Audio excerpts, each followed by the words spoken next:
Hello again, I am Blunty, and unless you're quite profoundly illiterate, which, if I'm honest and a bit mean, I wouldn't put past some of you based on what I read in the comments sometimes, you'll have noticed that this is the Rig 500E. It is the top-end option of Plantronics' brand new and completely modular gaming headsets. I learned about this critter at the EB Expo, and you lovely regular subscriber types may have already seen the video where we talked about the basic what and why of this headset.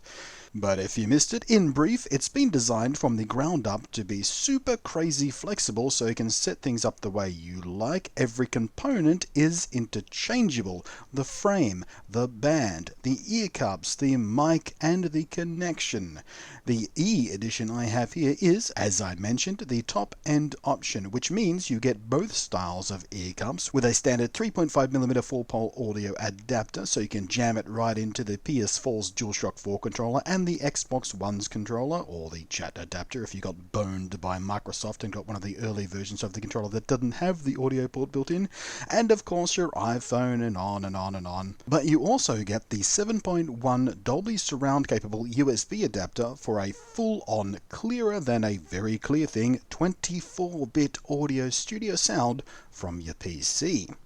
Now, as I mentioned, it has, at least at launch, two different options for ear cups. Both feature 40mm drivers with low frequency resonators. The core difference between the two being one is a sealed type for noise isolation, ideal for use in noisy environments. The other option is a vented option with more breathable ear cups, and both feature super comfy memory foam.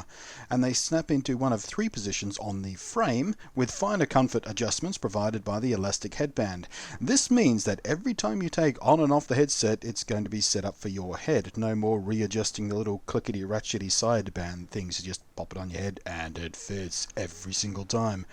The boom mic is detachable too, and snaps into, quite solidly by the way, a hinged port, which also features the super handy flip up to mute thing, which I love and use all of the time when I'm streaming and stuff. Now, down the line, Plantronics say they'll have more and more swap-out parts to further customize in different designs and colors for stylistic choices, and even possibly different technical options, like perhaps oval ear cups for those of us who prefer that, maybe different microphones, one that specializes in pure voice clarity for the competitive online gamer team player people thingies, and then perhaps a different mic for a richer, fuller, studio-like sound for streamers to get the best out of their voices. And even if you're perfectly happy with the out-of-box experience, the other benefits of this modular design philosophy is, well, that if you manage to break something, you just replace that bit and not the whole damn headset. So that's nice. And of course, as is traditional for this type of video where I review a gaming headset, I am recording the entirety of the voiceover parts and things, and this part of course with the microphone on the headset, so you can get a really good hard long listen at what the microphone sounds like.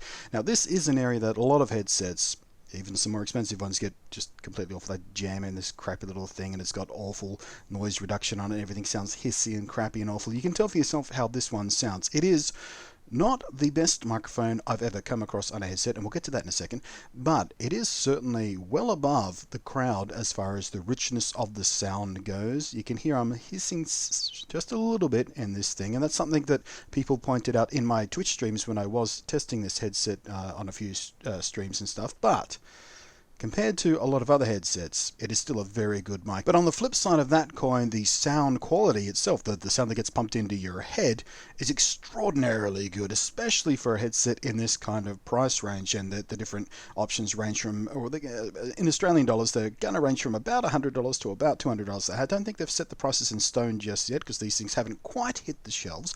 But that's the kind of price range we're talking about here, which makes them quite affordable for a very high quality sound headset. And both types of ear cups. These are the soft padded breathable ones, and I've been using these most often because, well, that's what I like. And on my head right now is the leatherette style sealed ones. These have a really rich sound to them, and it's really nice, but it is summer here in Australia right now, and because, you know, they're sealed and leatherette, they don't breathe quite as easily as these ones do. I do get fairly sweaty in these ones, but these, the lightweight ones, I've worn these, you know, for a 5-6, what was I think the 5-hour stream was the longest I've worn them continuously continuously, well, except for a little break here and there, perfectly comfortable the whole time. The headset is one of the lightest I've ever come across, which is amazing. It's super comfortable to wear for long periods of time. And the sound quality from these as well is really, really good. Not quite as rich as these because these are sealed, so you get more bass resonance and stuff. But these are really good too. I've also worn these out and about, on a walk in a hot summer Sydney day here, and they've been comfortable in the heat. I don't feel sweaty or uncomfortable or anything like that, and the sound from them is really nice. The only thing I don't like about using these as a walking around headset or sitting on the train headset is because they are vented, other people can hear what you're listening to, so you might be bothering the person next to you on the train if you're listening to something particularly heavy and bassy and thumpy, and they're just staring at you in the side of the head going, if you're listening to your music that loud, you're probably doing damage to your hearing. That's the other thing, by the way. You can turn these way up and they don't distort. I mean, dangerously loud and they don't distort. I mean, hearing damaging, your I nearly said optometrist. What's the doctor of the ears? I don't know. That person will get angry if you're listening at that loud. They are really quite impressive.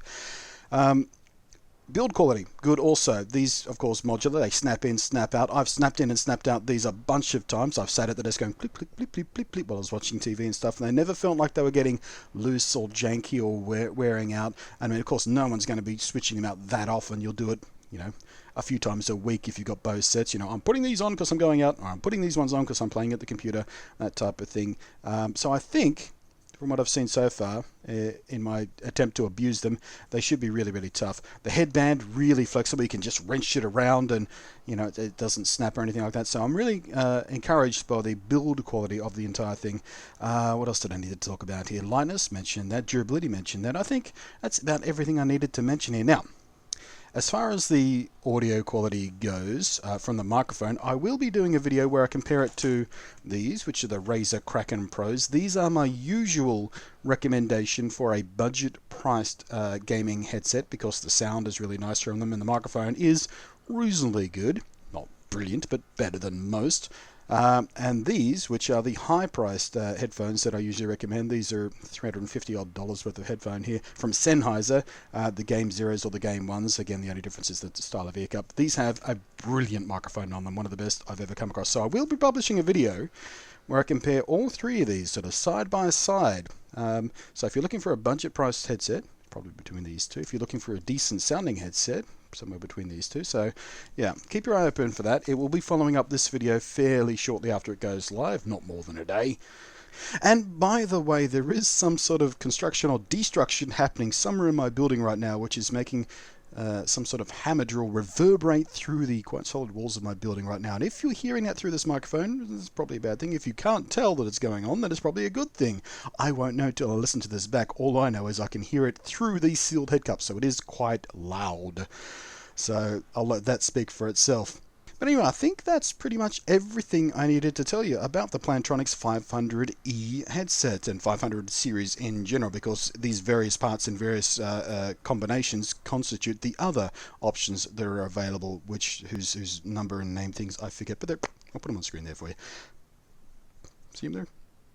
TV magic. Not TV magic, YouTube magic. So thanks for watching. I am Blunty, and I will catch you next time.